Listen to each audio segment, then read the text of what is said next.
Morini. What's up? What's good? What's popping? What's cracking? What's percolating? What is really good in the hood? It is your man Theo Butler, and welcome to a early day.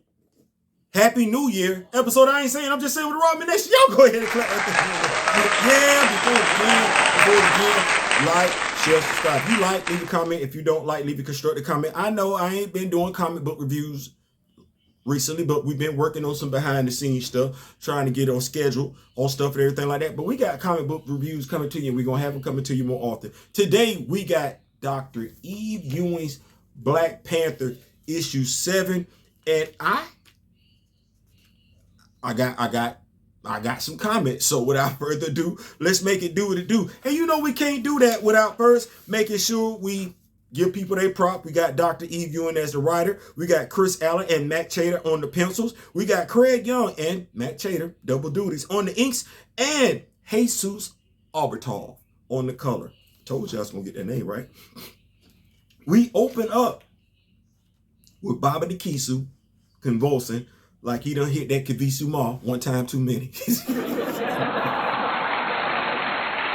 I mean, y'all see all the smoke, so that joke, it kind of fits. It kind of fits. Anyway, as T'Challa is trying to save him, and Kisu's daughter pulls up, and she is a true believer in shoot first, ask questions later. She ain't even trying to do that. T'Challa says he's trying to save her father, and while there is a brief respite, as soon as her dad flatlines, she's right back to violence, ordering her men to kill him. Now, they try, but this is T'Challa. It is. This is Dr. Eve Ewing writing him. It is. Chris Allen and Matt Chater are drawing this. So, what do you think happened? What you think happened? This my lovely daughter Janine.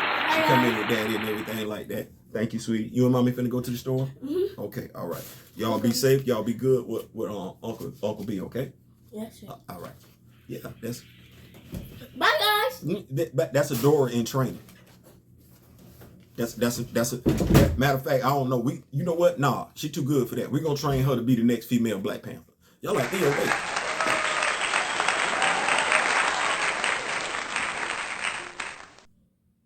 In my household. Cause if I'm the king in my household, right. See, I don't know what you got going. See, yeah, that's how we do that thing. But anyway, we pick it off. So like I said, they try, but we all know who doing this stuff, right? The creative team. Well, the exact same things we've seen happen across various other comic books in Marvel comic books since Dr. Eve Ewing, since that other dude been gone. T'Challa is doing what he always do, what he been doing. Kicking butt. That's exactly what takes place here. The next day, we see T'Challa chilling, contemplating, reflecting even, if you will. See, Baba Nakisu is gone, and the Biti mourn him. Y'all see this picture? Tell me this don't look familiar to y'all. Like, just no. Tell me though. I mean, there's some differences here, as well as some similarities. And just let that sink in. There's some differences here, and there are some similarities. Y'all know I'm being low-key petty, so just let that sink in. Back to T'Challa, who is lost in thought. Now, this should be time for celebration. It should be a would-be enemy, Baba Nakisu, has been defeated. And he barely broke a sweat. He really ain't broke a sweat this entire series, I'm gonna be honest. But he realizes where power is removed, a power vacuum, missus. A power vacuum is going to ensue. And so what do we mean by that? Well, Nikisu's death benefits the Alonga family. It does. And T'Challa realizes he's putting a Band-Aid on a wound as opposed to dealing directly with the cause of the wound. Yeah. Realizing something isn't quite right, he does what his grandfather used to do. Seek counsel. And as his grandfather did with Shangamire, that's who he would seek counsel with, he does with Shangamire's son, Nyobi. I like that. This verbiage from T'Challa. this got me right here because I know people gonna have some questions about this one. I know it. What am I doing? Am I no better than a glorified street enforcer? This video might be longer than 10 minutes, and this is probably where it's going to hit it at. Am I nothing more than a glorified? I don't know who's asking that question. I don't know who's asking that question, and I don't know who the audience for that question is. I don't. Because if the author is asking me as the audience, is he nothing more than a glorified street enforcer? Well, I didn't read storylines where he's been out in space. Like he was actually on a team, the Ultimates, that was responsible for guarding the multiverse. Like it was him, Captain Marvel, what's the name? The young lady that can punch stuff through. I can't think of her name, but y'all know who I'm talking about. And it was Monica Rambeau, and it was Adam Brashear, Blue Marvel, and everything like that. And Miss America is her name, but I think America Chavez. I don't know who that question was for. And if T'Challa is considering the question, well, I know what his adventures are, and he knows what his adventures are. So I don't know why he would be asking himself that question. Like, is this for the casual audience? Because I saw a report where you had somebody make a comparison to Batman, but I'm not. Anyway, y'all see where I went? Okay, so because I still don't know who that question is for. Now he does say this: do his people need him in the Biti? Now, do his people need him in the Biti? He says there's a whole ecosystem that he is still so far from understanding. Now I get it, and allow me to explain.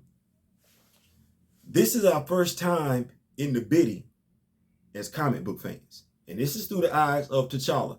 T'Challa, by and large, has been in the Golden City, but this is our first time us being in the Biti. And like I said, we're seeing it through the eyes of T'Challa. Thus, how much do we really know about the totality of Wakanda? It's a nation. It's a nation, and we need to understand his family tree still needs to be fleshed out because it hasn't been. But not only that, Wakanda by and large, the totality of Wakanda has not been fleshed out since 1966.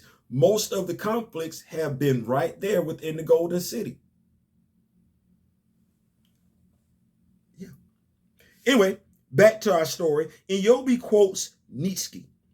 Wakanda's tending to have overall higher IQs than anyone else in the world because they're advanced nation. This isn't surprising. They would know about scholars outside of Wakanda. I just want to throw that out there. Nevertheless, he basically asked T'Challa, he being Nyobi, what does he know about the Biti? Not so much as the hero who protects the city, but as the civilian, the citizen who lives in the city, or rather amongst the city, amongst his fellow citizens. This is a nice touch. Evidently, Shangameyer's proud of his son. And y'all like with Theo, what do you mean when I say that? What I mean is that basically Nietzsche is Shangameyer's Nietzsche's biggest fan. And his son, Shangameyer's son, is his second biggest fan. That father proud of his son. I like that connection. I like that, Eve. Thank you so much for that. Anyway, we turn over and we look at T'Challa. He's visiting the place. Hear the echo of Terraza Cliff. Wednesday, Kwaito nights at TJ's Tavern. If I'm not pronouncing this right, my brothers and sisters in the motherland, please let me know. Sunday, KK Showcase, or Kiki Showcase, a KK Showcase. Mango cake at the K2 Market, Midnight Harvest. Y'all got me kind of wanting to know what the mango cake tastes like. Like, I like cake. I like pastries. Love pie.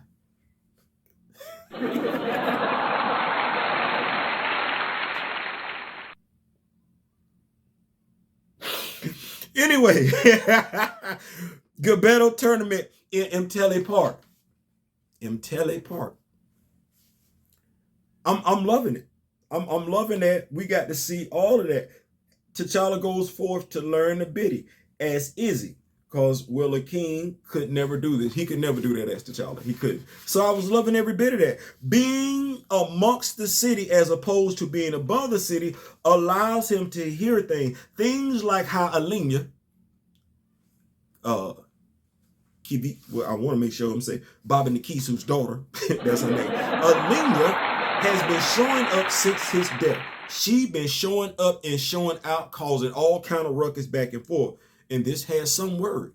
It does. This allows Izzy, T'Challa, to place himself in a position where he would be noticed by Alina herself. As Izzy is placed as a security guard because of the way he handled himself at the previous wedding, he's tested by Alina. She has two young ladies try and cozy their way into a private function. T'Challa don't bite. This lands him a job as her private chauffeur, as Izzy, doing which she has him drive her to one of Nkisu's undisclosed offices where he kept a lot of files. A lot of files. This brings us a day later to Natima in Gaza, aka Besa. Right. Did y'all see how T'Challa was scanning the file? Okay. She's in the process of pickpocketing a gentleman. Now, you know it says a lot that T'Challa knew she was gonna pickpocket this guy at this specific moment. Like they say he's the most dangerous man alive. That's what they keep saying. I don't know why they don't want to put no anyway. Turns out that Bobby Nikisu was involved with Cartier St. Croix, i.e. Monet St. Croix's father. Yep, that Monet, aka M. Recently from Uncanny Avengers thing. Y'all see the comic book of that. And T'Challa has just convinced Besa to take a road trip to the St. Croix home. So, of course, we know where this is headed as we see Besa and T'Challa exploring the St. Croix home. And, yep, there's a reflection in the mirror. It is. And yep, that's exactly who we thought that was going to be. Yeah. So, what do I think about this issue?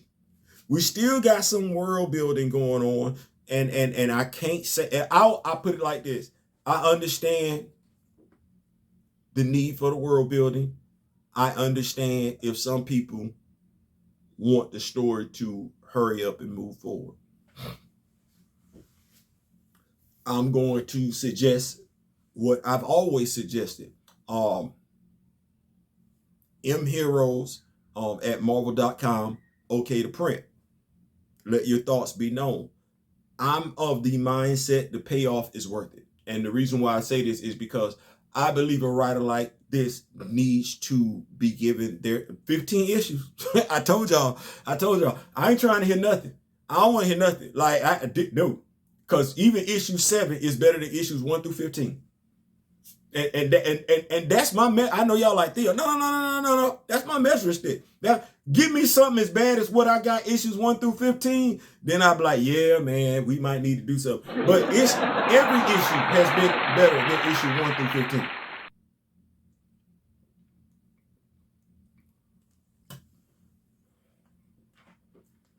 What? Huh? People say huh can hear.